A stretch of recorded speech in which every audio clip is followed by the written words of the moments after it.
ഒരു ടൂള് നമ്മൾ സെലക്ട് ചെയ്ത് കഴിഞ്ഞാൽ ആ ടൂളുമായി ബന്ധപ്പെട്ട ഒരുപാട് സംവിധാനങ്ങൾ ഉണ്ട്.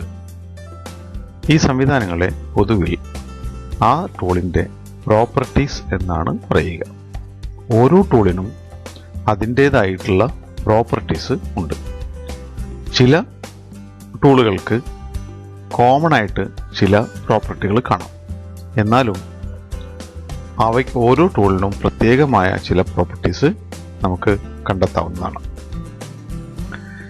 ഉദാഹരണമായിട്ട് നമ്മളിവിടെ സെലക്ട് ചെയ്ത ആക്റ്റീവായിട്ടിരിക്കുന്ന റെക്റ്റാങ്കുലർ മാർക്കി ടൂൾ എന്ന ഈ ടൂൾ സെലക്ട് ചെയ്തപ്പോൾ ഫോട്ടോഷോപ്പിൻ്റെ മെനു ബാറിന് താഴെയായി ഈ കാണുന്ന ഈ ഭാഗത്തെയാണ് പ്രോപ്പർട്ടി ബാർ എന്ന് പറയുന്നത്.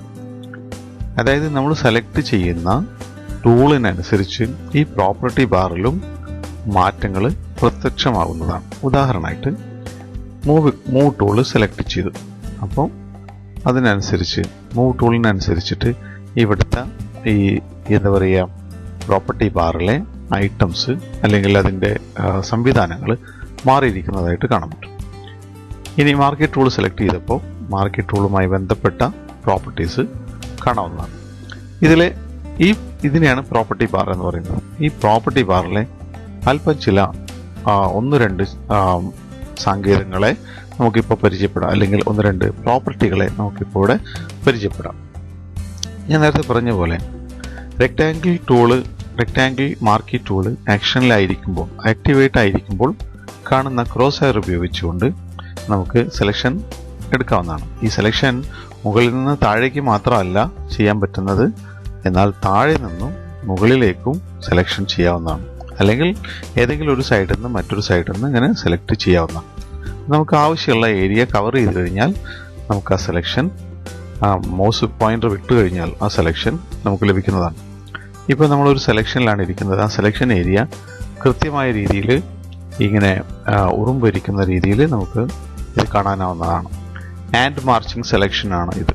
ഇനി ഈ സെലക്ഷൻ ടൂൾ ആക്റ്റീവ് ആയിരിക്കുന്ന സമയത്ത് ഈ പ്രോപ്പർട്ടി ബാറിലെ 1-2 സങ്കേതങ്ങൾ ഉപയോഗിച്ചുകൊണ്ട് ഈ സെലക്ഷൻ്റെ വിവിധ ഘട്ടങ്ങളെ നമുക്ക് മനസ്സിലാക്കാനായിട്ട് സാധിക്കും. ഇതിൽ ആദ്യമുള്ളത് ഈ സെലക്ഷനിലെ പ്രോപ്പർട്ടീസ് ആയിട്ടുള്ള ഇവിടെ കാണുന്ന ഈ സെറ്റാണ്. ഈ ഭാഗത്തെയാണ് നമ്മൾ എഡിറ്റ് സെലക്ഷൻ എന്നുകൊണ്ട് ഉദ്ദേശിക്കുന്നത്. അതായത് റെക്റ്റാങ്കിൾ ഷേപ്പിലുള്ളതോ മറ്റ് ഷേപ്പുകളിലുള്ള സെലക്ഷനുകൾ, എല്ലാ സെലക്ഷനുകൾക്കും പൊതുവായി കാണുന്ന ഒരു പ്രോപ്പർട്ടി സെറ്റാണ് ഈ കാണുന്ന ഈ 4 എന്താ പറയുക സെലക്ഷൻ എഡിറ്റിംഗ് ഭാഗങ്ങൾ. ഇതിൻ്റെ ഉപയോഗങ്ങൾ വളരെയധികം ഉണ്ട്. അതുകൊണ്ട് തന്നെ ഇത് മനസ്സിലാക്കേണ്ടതും അത്യാവശ്യമാണ്. വളരെ ശ്രദ്ധയോടുകൂടി തന്നെ മനസ്സിലാക്കേണ്ടത്. ഇപ്പോൾ സെലക്ഷൻ ഒന്നും നിലവിലില്ല. ഈ ചിത്രത്തിൽ യാതൊരുവിധ സെലക്ഷനും നിലവിലില്ല. ഞാൻ സെലക്ഷൻ്റെ ഈ ഭാഗത്ത് കാണിക്കുന്നതിനായിട്ട് ഇതിനെ കുറച്ചുകൂടി വലുതാക്കി കാണിക്കണം താല്പര്യം, കുറച്ചുകൂടി വലുതായിട്ട്. ഇതിൽ ആ കാണുന്ന പീസാണ് ഈ കാണുന്നത്. ഇവിടെ 4 ബട്ടണുകളാണുള്ളത്. ഈ 4 ബട്ടണിൽ ആദ്യത്തെ ഈ ബട്ടൺ, അതായത് ഈ കാണുന്ന ബട്ടനെ ന്യൂ സെലക്ഷൻ എന്നാ പറയുക. അതായത് പുതിയൊരു സെലക്ഷൻ ചെയ്യുന്നതിനാണ് ഈ ബട്ടൺ ഉപയോഗിക്കുന്നത്. ഇതിൻ്റെ പേര്, രണ്ടാമത്തെ ബട്ടൻ്റെ പേര് എഡിഷൻ ആണ്. അതായത് നിലവിലുള്ള സെലക്ഷനോട് പുതിയ ഒരു സെലക്ഷൻ കൂടി ആഡ് ചെയ്യുക. അതിനാണ് എഡിഷൻ ഓഫ് സെലക്ഷൻ എന്ന് പറയുന്നത്. ഇത് സബ്ട്രാക്ട് ചെയ്യുന്നതാണ്. അതായത് നിലവിലുള്ള സെലക്ഷനിൽ നിന്നും ആവശ്യമായ ഭാഗം കട്ട് ചെയ്ത് കളയുന്നതിനാണ് എന്താ പറയുക സബ്ട്രാക്ഷൻ എന്ന് പറയുന്നത്. അതുപോലെ തന്നെ ഈ കാണുന്ന പീസിന്, അതായത് കൺട്രോളാണ് ഇന്റർസെക്ഷൻ എന്ന് പറയുന്നത്. അതായത് നിലവിലുള്ള ഒരു സെലക്ഷനോടുകൂടി മറ്റൊരു സെലക്ഷൻ കൂടി ആഡ് ചെയ്യുമ്പോൾ 2 സെലക്ഷനുകൾക്കും പൊതുവായി വരുന്ന ഭാഗത്തെ നമുക്ക് സെലക്ഷനായിട്ട് നിലനിർത്തുന്നതിനെയാണ് എന്താ പറയുക ഇന്റർസെക്ഷൻ എന്ന് പറയുന്നത്. ഇതിൽ ഓരോന്നിനായിട്ട് നമുക്ക് പരിചയപ്പെടാം. വളരെയധികം പരിചയപ്പെടേണ്ട ഒരു സംഗതിയാണിത്, പഠിക്കേണ്ട സംഗതിയാണ്. ഇപ്പോൾ തീർച്ചയായിട്ടും ന്യൂ എന്ന സെലക്ഷൻ്റെ വിഭാഗത്താണ് ഇരിക്കുന്നത്. ന്യൂ സെലക്ഷനിലാണ് ഇരിക്കുന്നത്. മൗസ് പോയിന്റർ അതിൽ വെച്ച് കഴിഞ്ഞിട്ടുണ്ടെങ്കിൽ ഓരോ ബട്ടണിൻ്റെയും പേര് നമുക്ക് ടാഗിൽ ലഭിക്കുന്നതാണ്. ഇപ്പോൾ ന്യൂ സെലക്ഷൻ എന്താണ് ഇതിൻ്റെ പ്രത്യേകത? നമ്മൾ സെലക്ഷൻ ടൂൾസ് ഓൺ ചെയ്ത് എല്ലാ സെലക്ഷൻ ടൂളും ഇത് ബാധകമാണ്. ഇപ്പോൾ റെക്റ്റാങ്കിൾ സെലക്ഷൻ ടൂൾ ഓൺ ചെയ്തതിന് ശേഷം ഒരു സെലക്ഷൻ നമ്മൾ പ്രൊവൈഡ് ചെയ്യണം. ഇവിടെ നമ്മളൊരു സെലക്ഷൻ കൊടുത്തു.